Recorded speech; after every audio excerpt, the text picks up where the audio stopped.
Good morning student. आज मैं आपके लिए अविकारी शब्द में क्रिया विशेषण का पद परिचय लेकर के आई हूँ।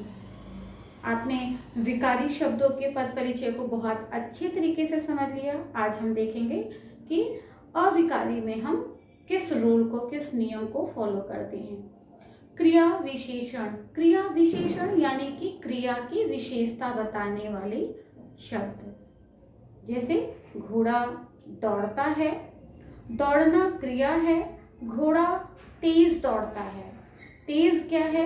क्योंकि क्रिया से पहले आया है, इसलिए क्रिया की विशेषता बताया कि घोड़ा तो अभी दौड़ रहा था, लेकिन अभी कैसे दौड़ रहा है? तेज दौड़ रहा है। तो तेज शब्द जो है ये क्रिया विशेषण शब्द है। मीन्स कहने का तात्पर्य ये है कि क्रिया की विशेषता बताने वाले शब्द क्रिया विशेषण कहलाते हैं। बहुत ही सिंपल है। आपने अभी तक विकारी शब्दों में जितने पॉइंट्स को पढ़े कि आपको मैंने हर विकारी शब्द में पॉइंट्स दिए, उस पॉइंट्स के अकॉर्डिंग आप परिचय बनाना सीख लिया था आपने। लेकिन अविकारी शब्दों में परिचय बहुत ज़्यादा नहीं होता है। तो चलिए, सबसे पहले परिचय बताने से पहले हम लोग थोड़ा सा भेद को देख लें। 4 भेद मैंने यहाँ लिखे हैं। कभी कभी किसी किसी बुक में और भी ज़्यादा हैं। तो बच्चों, मैं आप लोगों को अभी उतना ही बता रही हूँ जितना आपके लिए इजी हो सके, क्योंकि इससे ज़्यादा एग्ज़ाम में नहीं पूछा जाता है। तो ये 4 भेद जो हैं ये बहुत ही इम्पॉर्टेंट हैं। पहला है कालवाचक, स्थानवाचक, परिमाणवाचक और रीतिवाचक। यहाँ पे मैंने आपके सामने कुछ शब्द लिख दिए हैं। कालवाचक यानी कि समय को दर्शाता है। समय मतलब प्रातः। अब हम प्रातः टहलते हैं, प्रातः टहलते हैं। अब देखा आपने, प्रातः शब्द लगा और टहलते हैं, टहलना क्रिया हो गई, क्रिया से पहले आया प्रातः। अगर हम प्रातः पे एक क्वेश्चन पुटअप करते हैं कि हम कब टहलते हैं, तो आंसर मिलता है प्रातः। मीन्स कहने का तात्पर्य यह है कि कालवाचक जितने भी शब्द होंगे वाक्य में, अगर आप उसमें एक क्वेश्चन पुटअप करते हैं तो वो क्वेश्चन वाला शब्द होता है कब। आप चाहें तो सभी से एक एक सेंटेंस बना करके ऐसे क्वेश्चन बना सकते हैं कि कि हमें सायंकाल खेलना चाहिए। खेलना चाहिए क्रिया है, पहले आ गया सायंकाल, यानी कि कब खेलना चाहिए? सायंकाल। फिर है आज हमने एक मूवी देखी, कब देखी? आज, है ना। तो ये ऐसे आपने देखा हर जगह आपको कब शब्द का एक क्वेश्चन शब्द मिलेगा, जिससे ये समझ में आता है कि वो कालवाचक क्रिया विशेषण है। दूसरा है स्थानवाचक, जो जगह को दर्शाए। स्थान, और हम देखते हैं कि अब इससे कौन सा क्वेश्चन हम निकालते हैं? ऊपर, कि पेड़ के ऊपर एक चिड़िया बैठी है ना। तो चिड़िया कहाँ बैठी है? तो आंसर आपके पास आता है ऊपर। यानी कि जैसे काल में कब क्वेश्चन वर्ड था, यहाँ पे स्थानवाचक में कहाँ क्वेश्चन वर्ड है? नीचे से भी आप कोई सेंटेंस बना सकते हैं कि पेड़ के नीचे एक व्यक्ति बैठा है। व्यक्ति कहाँ बैठा है? तो है नीचे बैठा है, पेड़ के नीचे बैठा है। तो इस तरीके से हमें इधर उधर नहीं देखना चाहिए, या फिर रोड क्रॉस करते समय, सड़क पार करते समय हमें इधर उधर नजरें घुमाकर देख लेना चाहिए।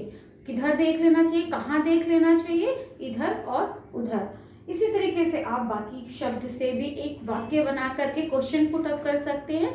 तो आपके सामने वो क्वेश्चन यानी कि प्रश्न का जो शब्द आएगा, स्थानवाचक में कहाँ शब्द आएगा। फिर है परिमाणवाचक। परिमाण का मतलब यहाँ पे क्वेश्चन आता है कितना।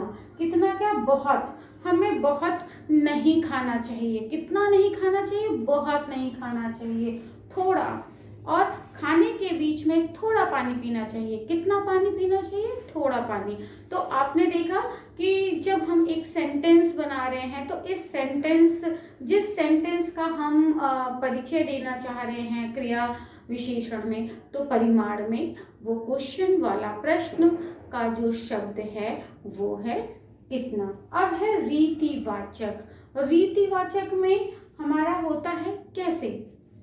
अचानक बारिश होने लगी। कैसे बारिश होने लगी? अचानक।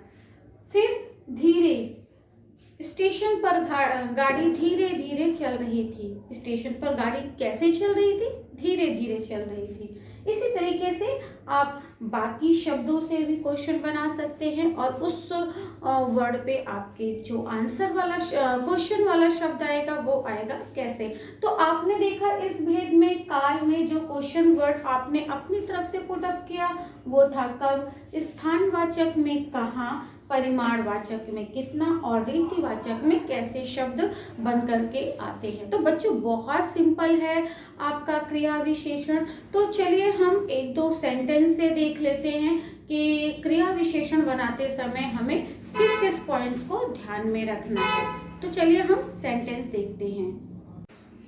यहाँ मैंने कुछ एग्जाम्पल लिखे हैं क्रिया विशेषण के और यहाँ मैंने कुछ पॉइंट्स दिए हैं। आप देख रहे हैं कि पॉइंट्स कितना कम है, तो बिल्कुल सही है।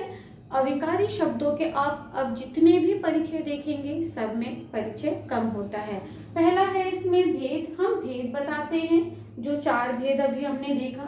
फिर अव्यय। अव्यय का मतलब अव्यय लिख देना रहता है, अव्यय में कुछ है नहीं। फिर है क्रिया का उल्लेख, यानी कि हमको वाक्य में जो क्रिया शब्द है उसको बताना है। बस ये 3 चीजें आपको याद रखनी है क्रिया विशेषण में, आप जब क्रिया विशेषण पद का परिचय देंगे।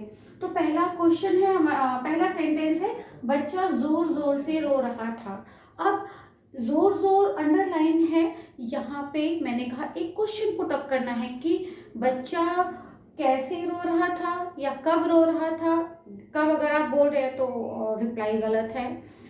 यहाँ पे हमारा जो क्वेश्चन वर्ड आया वो है कैसे, तो आंसर मिला जोर जोर से। तो याद करिए मैंने कैसे के लिए कौन सा भेद बताया था। बिल्कुल करेक्ट आपने सोचा, रीतिवाचक। तो यहाँ पे आपने भेद में लिखा रीतिवाचक क्रिया विशेषण। देखिए मैंने आमतौर पे देखा है बच्चे इनकम्प्लीट वर्ड लिखते हैं, रीतिवाचक लिख के छोड़ दिया। नहीं, आप ऐसा नहीं करेंगे।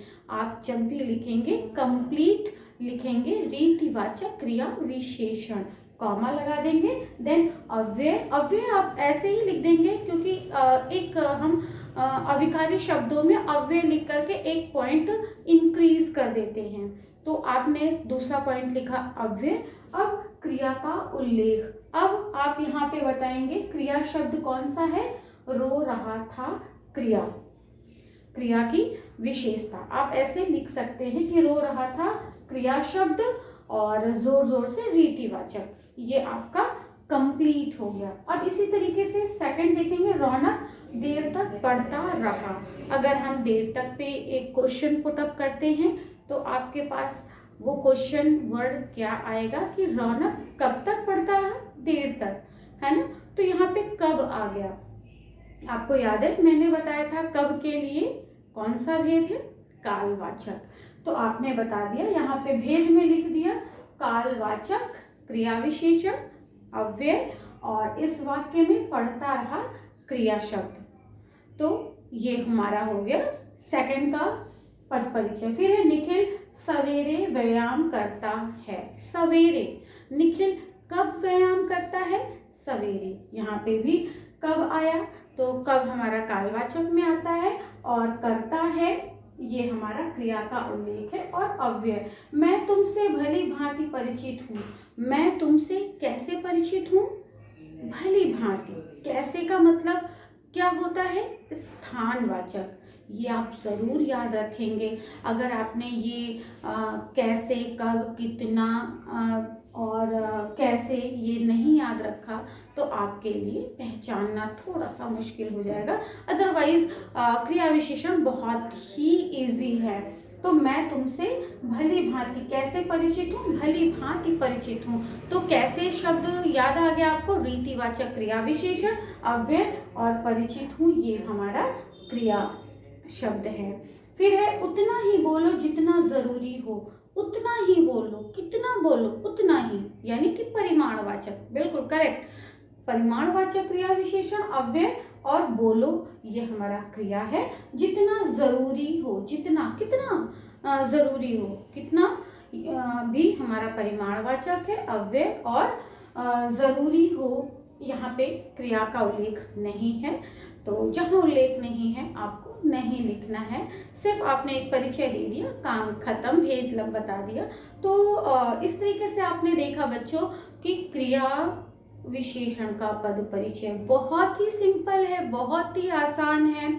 आपने भेद याद रखा है और भेद में आपने क्वेश्चन समझ लिए हैं कि किस भेद में कौन सा क्वेश्चन है, तो आपके लिए बहुत ही आसान हो जाएगा। तो मुझे उम्मीद है आप क्रिया विशेषण को बहुत अच्छी तरीके से समझ गए होंगे। मैं अपना अगला अविकारी शब्द लेकर के बहुत जल्दी आपके लिए आऊँगी।